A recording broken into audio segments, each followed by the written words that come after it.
What I feel very strongly is that we mustn't be caught by surprise by our own advancing technology. This has happened again and again in history. Technology has advanced, and this changes social conditions, and suddenly people have found themselves in a situation which they didn't foresee and doing all sorts of things they didn't really want to do. Well, now, what do you mean? It's the elephant in the room. Everyone knows something is wrong, that it's been wrong for a while now. But the powers that shouldn't be just keep telling us that everything is going to be just fine. An economic recovery has begun. Good evening. This is the worst economic recovery America has ever had. The worst economic recovery. The worst economic recovery. We are now in the midst of the worst recovery in American history. The United States of America, right now, has the strongest, most durable economy in the world. Concerns that we could be headed for a repeat of the 2008 financial crisis are intensifying. This was supposed to be the year when global growth got back to normal. Dow fell by over 400 points when markets opened in the US today. All we've done is borrow additional money and spent it, and we're counting the spending as economic growth when it's not. The debt is growing much faster than the GDP. Clearly, easy money won't last forever. The news is dismal, the prospects at best mediocre. I think the economy is much weaker than the Fed professes. We would have to start unwinding QE3. So what is the Fed's exit strategy? And ultimately, we're going to have to pay this money back with interest, and the only thing that's keeping us afloat right now is 0% interest rates. An unemployment rate cut in half. Now back to the jobs picture. Long-term unemployment remains historically high. You know, the middle class is shrinking. Nearly 2 million Americans 55 and older are still out of work. 20 million Americans cannot find a full-time job. Middle-class jobs with benefits remain hard to find. And the labor force participation rate is at a 35-year low. Never in the last 60 years has the length of joblessness been this long. We're in the middle of the longest streak of private sector job creation in history. It is unfortunately a sign of the times. Software giant Cisco will reportedly lay off about 14,000 employees. HP is laying off 3,000 people by year's end. Microsoft says it will eliminate up to 18,000 jobs over the next year. All across the country, plants are closing and employees are being laid off. Many of these companies are actually violating federal law when they suddenly close up shop without warning their employees. It became clear that the best way to stay competitive is to move production from our facility in Indianapolis to Monterrey, Mexico. America's possibilities are limitless. The percentage of people who own homes is at a nearly 5-decade low. For the first time on record, home foreclosures surged past 100,000 in a single month. This garage sale is a last-ditch effort to pay their rent. But does the president think lower home ownership rates is in general a good thing? I just can't give you a specific analysis of the numbers because I haven't seen them. The number of people on food stamps is at a record level. Millions more, from recent college graduates to workers in their prime earning years, have simply given up looking for work. The job market is tough, and it's especially tough for college graduates. A huge number of them are actually working at jobs that don't even require a college degree. Nearly 70% of grown children under 30 live with their parents. This is the best educated generation in history. Carolyn Gear was on the dean's list, had 2 internships, a part-time job, and a long list of extracurriculars. When she graduated in May, with not much out there. How many resumes did you send out? And every succeeding generation has made more than the one before until now. Definitely sent over 100. I would say like 150 resumes out. But they're going to have to live with the burden of Social Security and Medicare. They're going to pay for my Social Security and Medicare, and then they're going to not have the money to pay for their own. As the gap between who's rich and who's poor continues to grow in this country. Anyone claiming that America's economy is in decline is peddling fiction. The economy isn't just down, it's imaginary. The middle class isn't just shrinking, it's dying. The wealth gap is astronomical and growing, The cost of everything from milk and eggs to the electric bill to a cup of coffee is increasing, while wages everywhere except at the executive level are stagnating. And that's for those that can even find wages to begin with. When will wages start rising for most American workers? It's a nagging question. On paper, seems as if it should be happening right now. And yet still we are told that everything is fine. Middle class economics works. Still we are told we can all achieve the American dream. We're talking about the American dream this morning. I do believe in the American dream. Great American dream. Preserving the American dream. Achieve the American dream.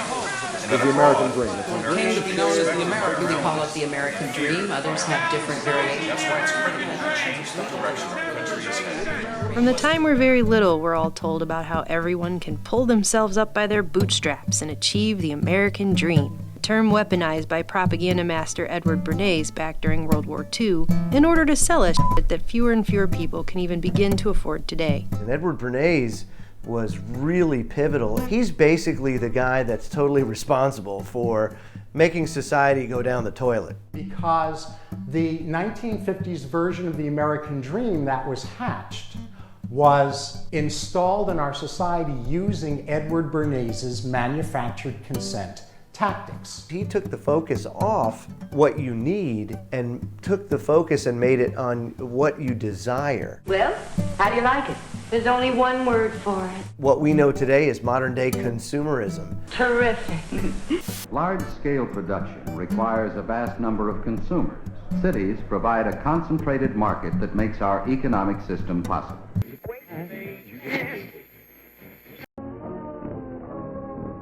The heart of any truly free society rests on free thought, the fostering of free will, and a genuine respect for the individual.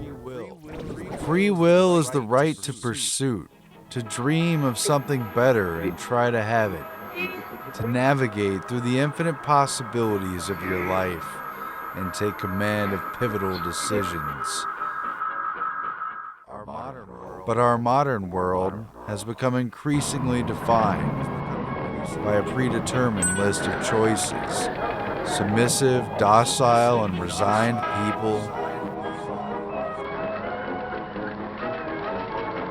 and gamed outcomes with planned contingencies rather than open-ended destinies.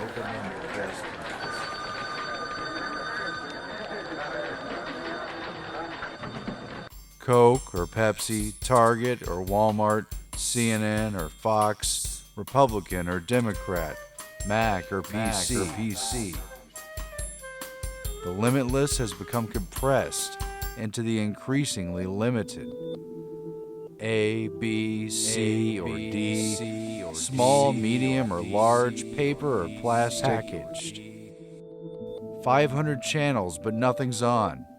A house loan, a car loan, a student loan with 3.9 APR finance, 4.9 APR. Bonus points for bonus purchases. Offers, options, selections, some restrictions apply. Offers, options, selections. See store for details. What the hell happened? When did freedom get replaced by freedom of choice? What was once about self-reliance, the spirit of the individual, and building a meaningful world around yourself, even in the face of adversity, is today controlled by social engineers and scientific experts. Tweaked, refined, bleached, and processed. 5-second sound bites, obsessive labeling and categorization, choosing sides, big data analyzed in real time, GPS location, how strongly you agree/disagree with the direction the country is going in the latest Bloomberg politics poll, how many adjectives it takes to order your coffee in the morning, LOL, OMG, LMAO, WTF, etc., hashtag buzzwords in less than 140 characters.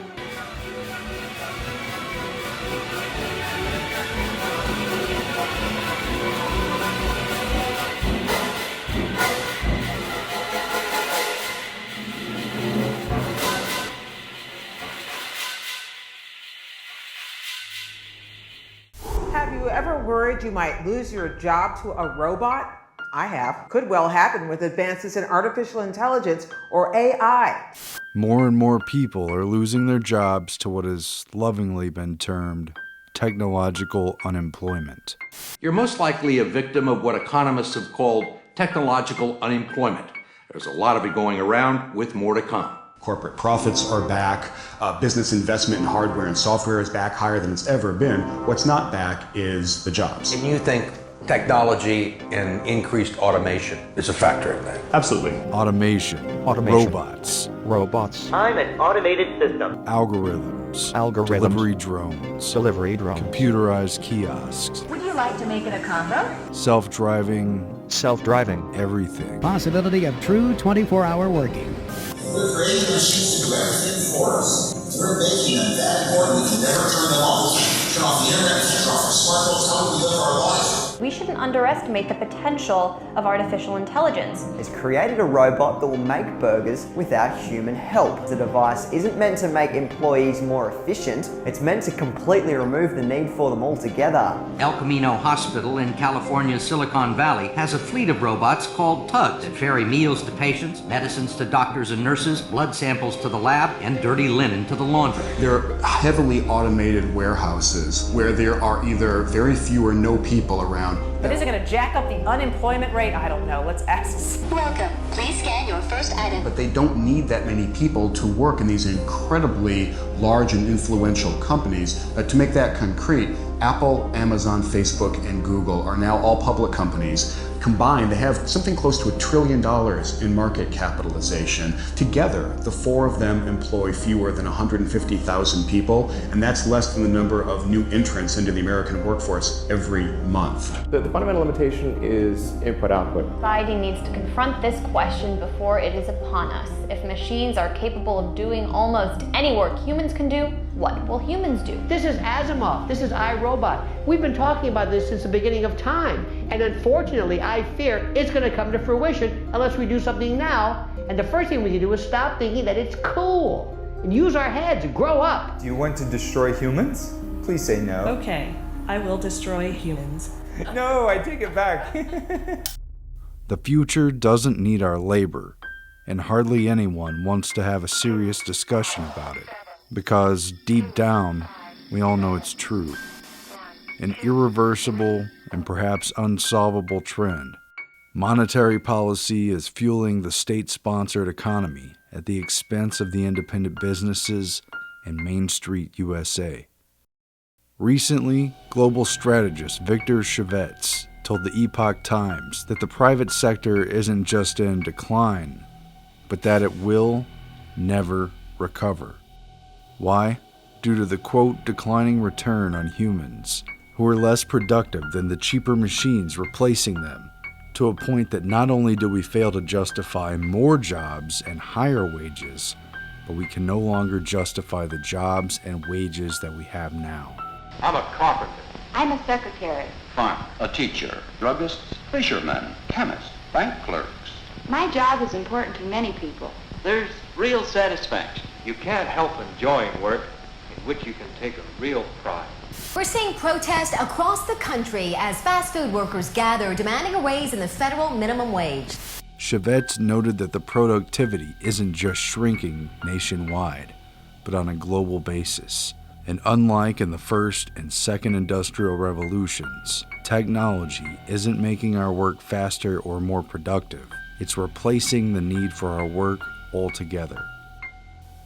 Calculators have started popping up on the web where people can check to see the percentage likelihood that their job will be replaced by a robot. To give you an idea of what the future of gainful employment looks like for most Americans, out of the top 10 jobs that employ the most workers, 8 of them, retail sales, cashiers, food prep, office clerks, administrative staff, waiters, waitresses, customer service reps, laborers, and freight movers. The estimation currently shows that 28 million people in this country alone have a 96.5% chance of having their job replaced by a robot. The trend stands to hold worldwide, with in some cases insanely overqualified people lining up by the thousands to take any job they can get. So human work will be worthless. But how do they expect everyone to pay their bills if everyone's out of a job? The economic reality is setting in. The policies of the Federal Reserve since the 2008 economic collapse are swiftly choking out private enterprise. Let the American people see what we have done in the dark of night. Bank of America, Barclays, Citibank, Credit Suisse, Deutsche Bank, Goldman, JP Morgan, and the UBS are initiating a series of actions. Treasury Secretary Hank Paulson issuing a statement tonight. The administration is committed to working with regulators to maintain market stability and mitigate the unprecedented volatility that we're seeing. Sources tell us would almost certainly result in significant market disruption. Had to dump $700 billion from a helicopter onto Wall Street because somehow that was going to take a terrible economy and turn it into a great economy. The only way they can pass this bill is by creating and sustaining a panic atmosphere. The sky would fall, the market would drop 2,000 or 3,000 points the first day, another couple thousand the second day, and a few members were even told that there would be martial law in America if we voted no. The largest fundamental change in our nation's financial system in its history. A seismic shift going on now with the power structure of Wall Street. Their QE program of unlimited liquidity has created a glut of money at the top of the pyramid. There is no recovery because the cash is not trickling down into private investment or small business. Instead, investment is returning into government bonds. Victor Chavets warns, quote, "The state will just take over. It's only a question of how. And if you were dominated by the public sector, then investment in the traditional sense is no longer possible."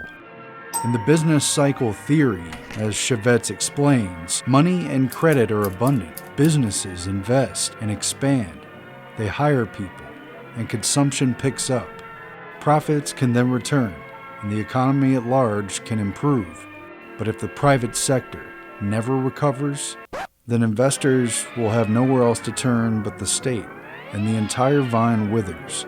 Only central bank intervention or government stimulus programs are important. Let me make it clear that the bank will take care of her needs. Now, the question is, do we all work for central bankers? That's what I want to address to our guest tonight. But aren't we all just living and dying for what the central banks do? We are absolutely slaves to central banks. In this day and age, it's easier to start a new war than to forgive debt, thanks to the banks sitting at the top of the pyramid. The intervention of the Fed has created a system poised for collapse, and that reality can only be put off for so long. Regardless, the decline and drying up of the economy is leaving people little alternative.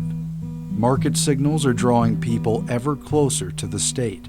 The outcomes of the next 10 to 15 years could be quite dramatic, he said. During that time, the economy will shift more and more to being based around the enterprise of the state and taking care of the entire population, which often sounds good on the way in the door, but tends to produce the worst traits of corruption, mismanagement, and inefficiency. From there, we already know the end result. Right to the boring man, all the humanity, all the... This is a generation being conditioned to accept life under the care of government. Victor Chavets said the biggest theme is a declining return on humans, the replacement of humans, biotech, the augmentation of humans, and opium for the people, like computer games and gambling. People are being sold out, written off, distracted, dulled, subdued, and ultimately dehumanized, sent off in a dream as a new reality takes over and drifts a soft blanket over the once vibrant species of humanity.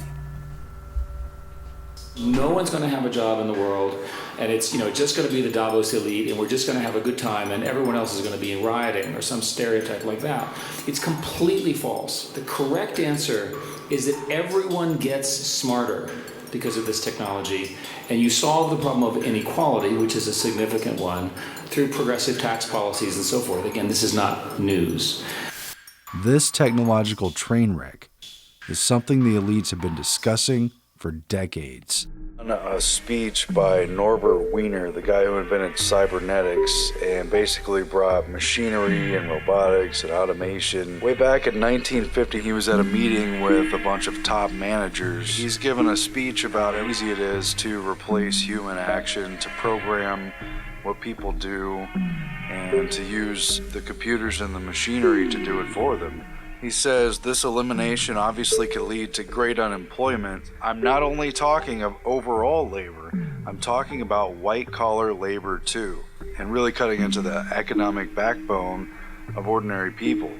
This is in 1950. He already knows that these machines are not limited by relatively simple matters, that they're going to get more and more sophisticated, and that there's really very little that regular people can do that machines can't do in replacing them. Everything that we're doing is replaceable. But the discussion has come to a head in the last few years. This video is about what the elites running the system are talking about doing with us. Just in the last year or two, the Bilderberg Group, the Elite World Economic Forum at Davos, the George Soros Open Society Institute, among others, have been sitting at round tables behind the scenes discussing their plan for the future of the proles. And the solution they're throwing around? Universal basic income. One giant government dole that we would all have to rely upon to take care of us. According to leaked documents from Soros's October 2015 Open Society U.S. Programs Board meeting, a session was held on whether or not Soros's foundation should seriously pursue the idea of universal basic income. The program notes that it was something other USP board members had already been discussing and refers to a future of work inquiry. The discussion centered around paying each American U.S. citizen over the age of 21 and not in prison a flat income of $10,000 a year. They point out that this solution would do nothing to address the wealth gap or income inequality, but it would at least improve outcomes for individuals who might otherwise be building shanty houses on the edge of town and under highway overpasses. Davos discussed it as well in a session titled A World Without Work. The old jobs are being automated. There's no question about that. Machines will eventually get better than humans at many of these things. That doesn't mean we won't have meaningful activities. Probably what will change is our definition of what earns you an income, what earns you a living. We did detach our work and income? That could be a possibility, yeah. Really? That's a new paradigm. Yeah, in the sense that you don't have to work to get a basic income. Now, having a universal minimum income is one of those ways, and in fact, it's one that I'm very much in favor of, as long as we know how to apply it without taking away the incentive to work at the lower end of the market.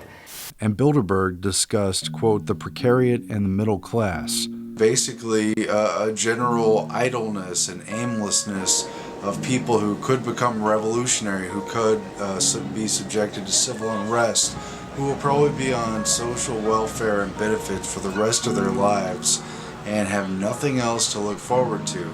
That's the direction that the people in this country are actually headed towards. Bilderberg invited Silicon Valley's Sam Altman to discuss his efforts towards providing basic income for a society that would be largely without work in the near future. Just a week and a half after Bilderberg's June 2016 meeting, it was reported that Altman's company, Y Combinator, was running a basic income experiment, billed as the social vaccine of the 21st century. In Oakland, California, where some 100 families were chosen to receive $1,000 or $2,000 a month in order to collect, quote, valuable data from the pilot on how to implement, manage, and scale further UBI incentives. The Guardian went on to point out that UBI is in some ways welfare for capitalists. Now more people can drive for Uber and work for TaskRabbit at even lower wages, because UBI subsidizes the meager paychecks earned by hustling in the shared economy. The tech companies take home the profit while facing even less pressure to pay a living wage to non-employee employees. Also keep in mind that it targets to give everyone the same amount and to destigmatize government assistance. That way everyone will come on board, meaning the wealthiest in society are getting the same stipend as everyone else, hence the word universal. The wealth gap and income inequality would continue to grow in consort with the burgeoning, increasingly underpaid slave class. And just by looking at a few of the other names on the attendee list, it's easy to read between the lines as to what is intended. A universal basic income, just enough to hold it all together. Poverty, or at least dependence, will be institutionalized. We'll be like gerbils, pets, people without a purpose who just get government paychecks. But what does the future look like for the hordes of helpless masses, completely and unyieldingly dependent on government for everything? There have been tests. Studies have shown that the elite's so-called solution of a socialist redistribution utopia will not end well. And it's something they already know.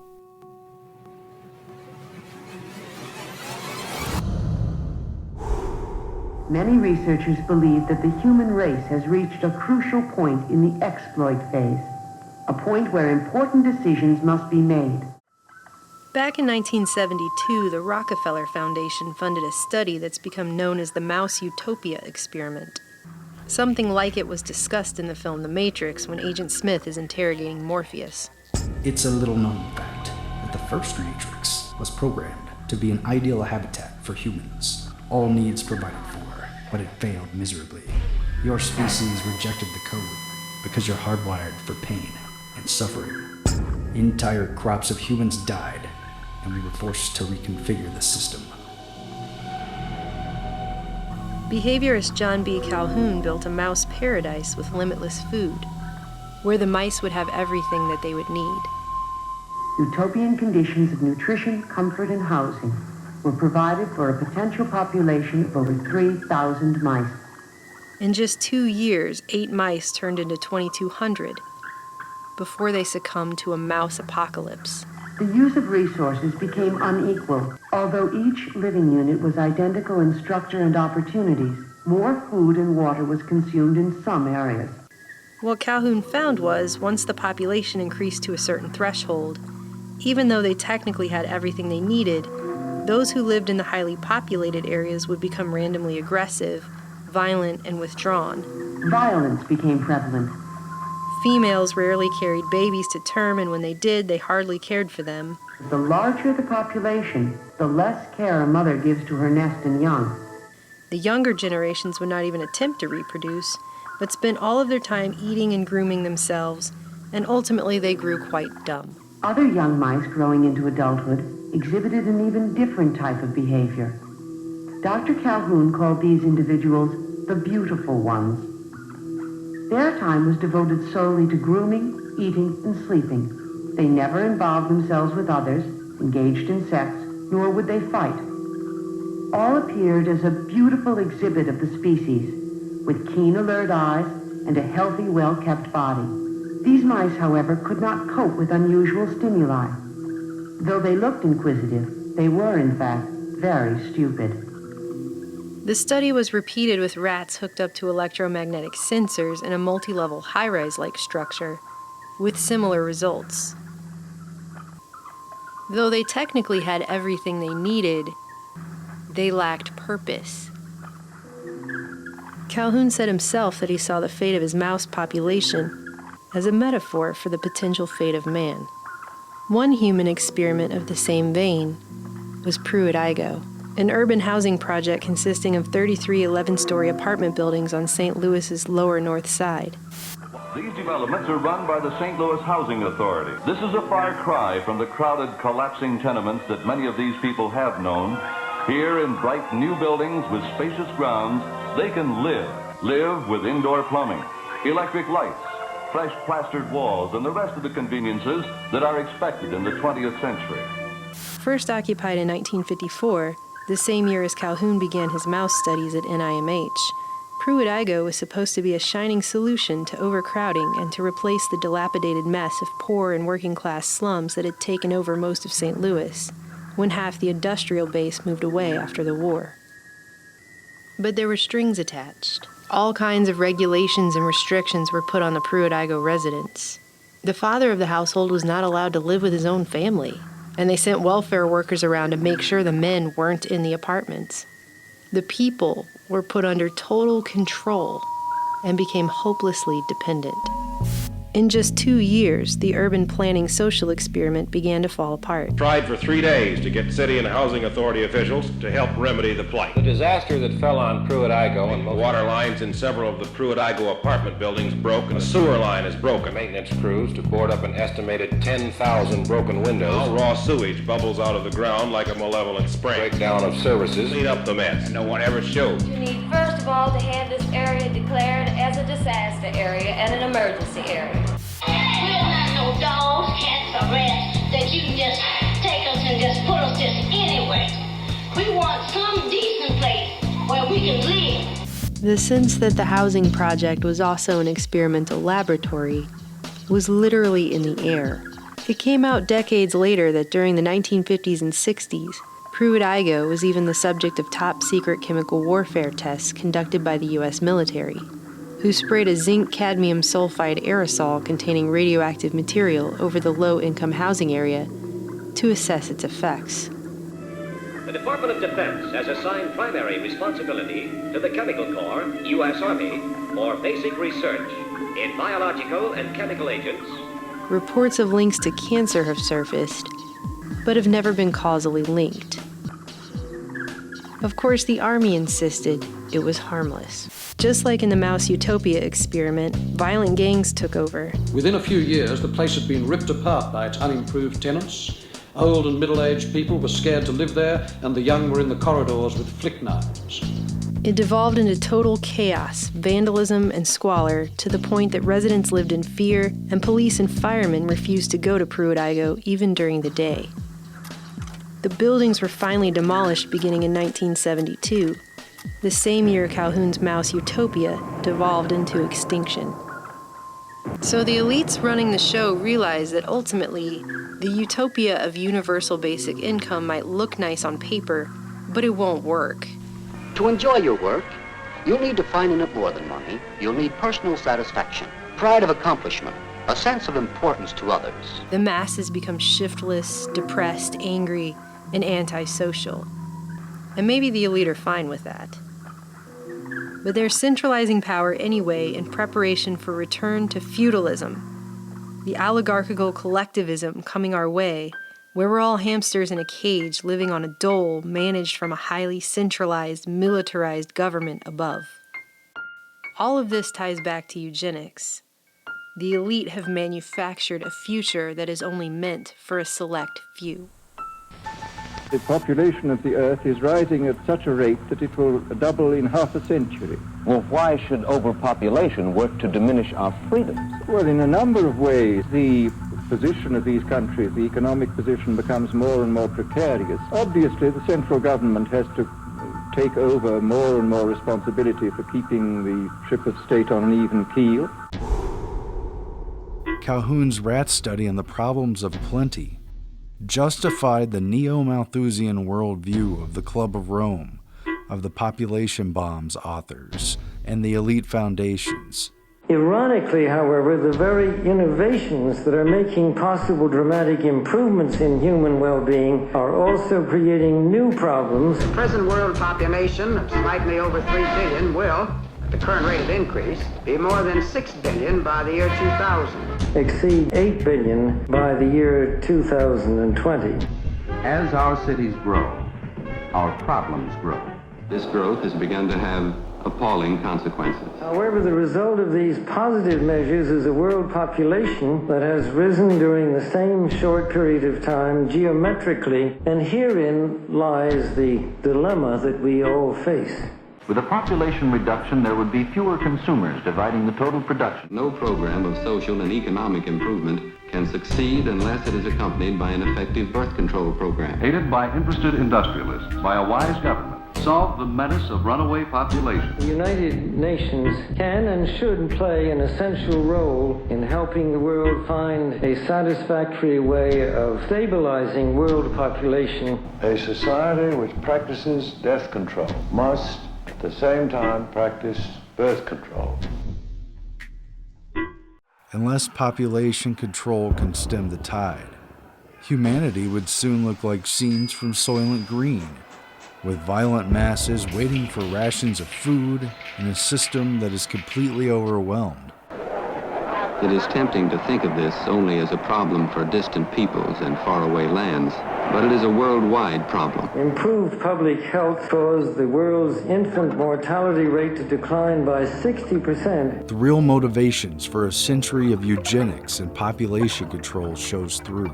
As individuals, we can only applaud. However, the result of these positive measures is a world population that has risen geometrically. The world's average life expectancy has increased. We are told that the world is overpopulated. 12 billion by the year 2040, 24 billion by 2080, That the Earth has a carrying capacity. and so on. We are told that the buildup of carbon dioxide and the result of human activity is destroying the planet and that the population must be reduced by any means necessary. Family planning is not only a personal matter, but a national concern. Parents should have only 2 children. Propaganda work is necessary. Messages are broadcast over radio and the ever-present loudspeaker. The advantage of having small families and limiting population growth are explained. One of the most important aspects of family planning campaign is providing jobs for women. The factory's barefoot doctors keep track of the women's menstrual cycles and deliver birth control pills at the proper time. But all that is just an excuse for one larger, harsher reality. The Earth itself has more than enough to provide for the swelling numbers of humans. They understand employment has a connection, that family planning is connected with employment. But the man-made economy no longer has a need for so many people. The value of human labor is dropping to near zero. People, at least in mass, no longer have a purpose in this society. And without a purpose, humans become a liability. Useless eaters who have to be taken care of and kept in check. This harsh but sobering reality has driven hysterical cries for birth control and family planning, for one-child policies and forced sterilization, for carbon taxes and mandatory environmental policies. We needed new homes, lots of them, and fast. In the framework of 21st century control, through the UN Agenda 21 plan. There are many good things about living in this new world, but because so many families needed homes so fast, our metropolitan areas have spread without plan. And other measures to heavily restrict human activity and consumption, and ultimately reduce the footprint with the swiftly declining population. Economic growth is, of course, an inevitable corollary of a growing population and is essential to improved standards of living. But without careful coordination, unrestrained economic growth poses further threats to our environment. Fighting again breaks out in the Republic aviation strike. We're talking about a policy of reducing human numbers, of exterminating an entire class of workers who've outlived their purpose. For those in control, even in times of abundance, humans can only be trusted to be self-destructive and unproductive. In times of shortage, humans pose a threat of total instability and would collapse terribly of its own weight within days and weeks. With no jobs worth doing, the elite would greatly prefer for far less people to be around. How do people gain wealth and self-respect and a feeling of a position in society when the traditional notion of a job may be vanishing? The prospects for a decent life on our planet will be threatened. This isn't like the first or second industrial revolution where new tools are helping us work. New tools are completely replacing our work. large swaths of the population will have no ability to put food on the table or a roof over their families' heads. At this rate, rebellion is inevitable, and the system knows it.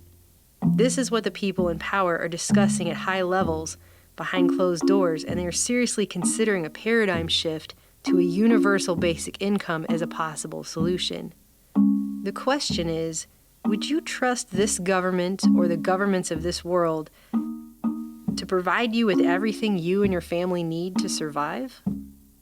Parents who say their children are going hungry tonight after their food stamps were suddenly cut off. I go to the register, they ask me, how you gonna pay? I said, with food stamps. Oh, we're shut down, we can't pay with food stamps. I got kids to feed. This grocery store's computer will not accept her electronic benefits transfer or EBT card. You know, because the government said, no, I can't feed my family. A routine system backup check resulted in the glitch that shut down the program in at least 17 states. Hey, maybe they're hoping virtual reality will fill the entertainment gap enough to keep everyone under control. Well, back there you said something about a man drawing benefits even after he keeps on working. Yes, you don't have to quit working entirely. You can earn quite a good deal and still collect some benefits. When business falls off, I'm going to be applying for benefits. Yes, you can.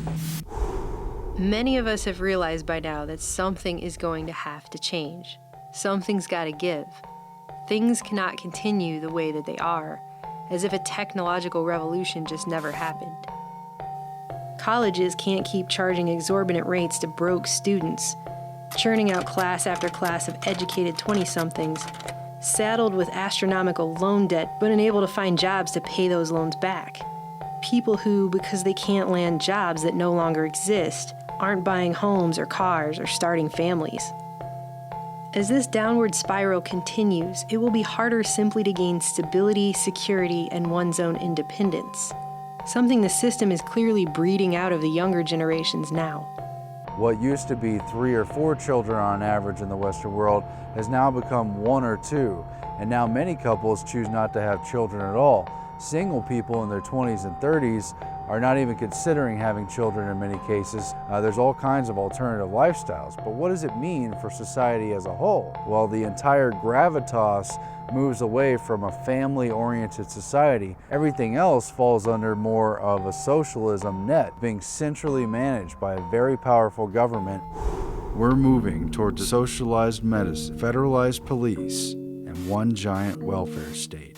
Manufactured regime change, perpetual wars, and forced mass immigration, all creating a global mass under a collective system. Look out the window. Is it George Orwell's 1984 or Aldous Huxley's Brave New World? Do you see a system controlled by a ruthless, militarized police state? Most don't, because they never leave their front door. Regardless, we're being continually tracked and traced. Our data is harvested, where privacy and independence no longer exist. They'll just send you a check, and you'll learn to love your servitude. Out your window, through a prism darkly. And I think what we're going to see is a people on the whole with very little freedom, but with an oligarchy on top, enjoying a considerable measure of freedom and a very high standard of living. And the people down below, the epsilons down below, enjoying very little. So what's the answer? There are no golden solutions, silver bullets, or magical outs here. People should prepare as much as possible for these crushing trends, stock supplies and funds in case of unemployment and income loss. Becoming self-sufficient can not only help you survive during tough times, but can create a sense of purpose where society offers none. Breaking free from a system that seeks to return us to feudalism won't be easy. It may be the most important struggle mankind has faced yet.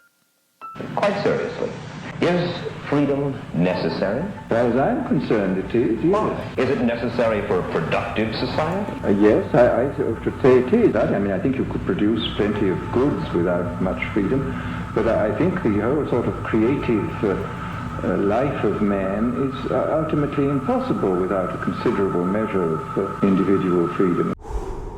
When former Sun Microsystems CEO Bill Joy wrote that the future doesn't need us for Wired magazine, he quoted from Ted Kaczynski's manifesto on the human condition given the rise of technology. Quote, "Due to improved techniques, the elite will have greater control over the masses, and because human work will no longer be necessary, the masses will be superfluous, a useless burden on the system. If the elite is ruthless, they may simply decide to exterminate the mass of humanity. If they are humane, they may use propaganda or other psychological and biological techniques of reducing the birth rate until the mass of humanity becomes extinct, leaving the world to the elite. Or if the elite consist of soft-hearted liberals, they may decide to play the role of good shepherds to the rest of the human race. They will see to it that everyone's physical needs are satisfied, that all children are raised under psychologically hygienic conditions, that everyone has a wholesome hobby to keep him busy, and that anyone who may become dissatisfied undergoes treatment to cure his problem. Of course, life will be so purposeless that people will have to be biologically or psychologically engineered, either to remove their need for the power process or to make them, quote, sublimate their drives for power in some harmless hobby. These engineered humans may be happy in such a society, but they will most certainly not be free. They will have been reduced to the status of domestic animals, pets. Many of us are asking in our own homes, will we be able to keep up with the skyrocketing cost of living? Except, of course, for the top 1% who keep doing what they've been doing because it enriches them. And we're not just talking about housing, even the basics seem to be getting out of hand. Never shut down those machines. We'll fire people, but we'll never get rid of the machinery. So the machines won 200 years ago. I think that we ain't seen nothing yet when it comes to technology's impact on the labor force. We want to be way back, do nothing, let the machines do it all for us, take care of us, and that makes us a family of cat. Even the benign situation, if you have if you have ultra intelligent AI, we would be so far below them in intelligence that it would be like, a pet, basically. Pet, that's what I was thinking. Like a pet. Cat, a cat. So honestly, that would be the benign scenario. I think the development of full artificial intelligence could spell the end of the human race. Is this global governance at last? Is it one world, the central bankers in charge? They never shut us down. We're more valuable than you. We won 2 centuries ago. The struggle is about maintaining our humanity. Your future belongs to us. Efficiency, technological progress. This is the next evolution. In the face of what we're told is our obsolescence. You cannot turn against the tide. Man's time has passed. It's kind of the dictatorship of the future, I think, will be very unlike the dictatorships which we've been familiar with in the immediate past. You have to get the consent of the ruled, and this they will do, partly by drugs, as I foresaw in Brave New World, partly by these new techniques of propaganda. They will do it by bypassing the sort of rational side of man and appealing to his subconscious and his deeper emotions and his physiology even, and so making him actually love his slavery. I mean, I think this is the danger, that actually people may be in some ways happy under the new regime, but they will be happy in situations where they oughtn't to be happy.